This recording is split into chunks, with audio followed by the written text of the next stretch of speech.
Hello, my name is Thomas Danielsen. I work as a category manager for car-related products and car wash. So digitalization for St1, it's critical for our business.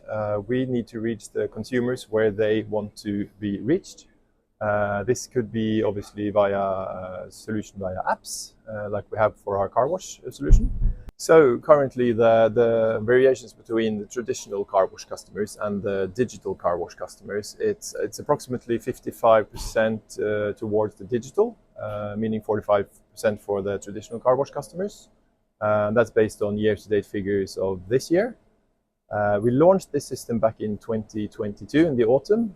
We spent about 6 months together with WashTec and Superoperator to implement the solution on all our sites, which is just over 100 car wash sites throughout Norway. And the increase of those customers from traditional customers to the digital customers, it's very rapid.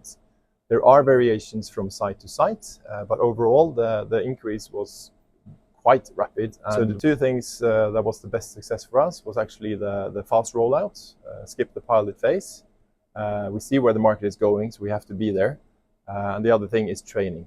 That's the two critical success factors, I would say, that made us perform really well with digital car wash.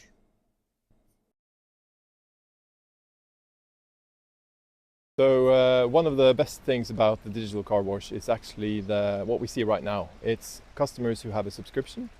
They can actually come up to the wash bay and wash their cars even though it's raining. And this is actually addressing one of our biggest headaches over the last 10 years.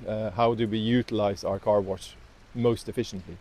So this customer washing his car even though it's raining doesn't cost him anything else because he has a subscription, and that's really, really great for us.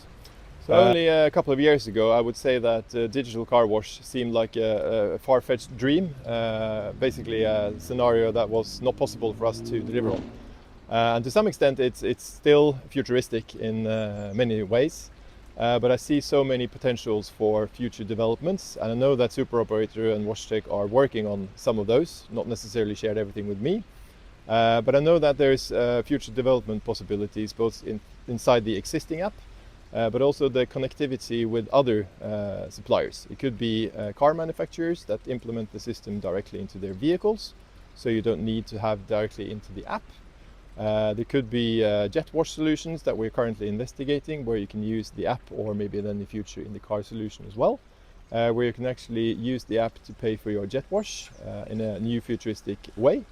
And also obviously other solutions that will be available in the future.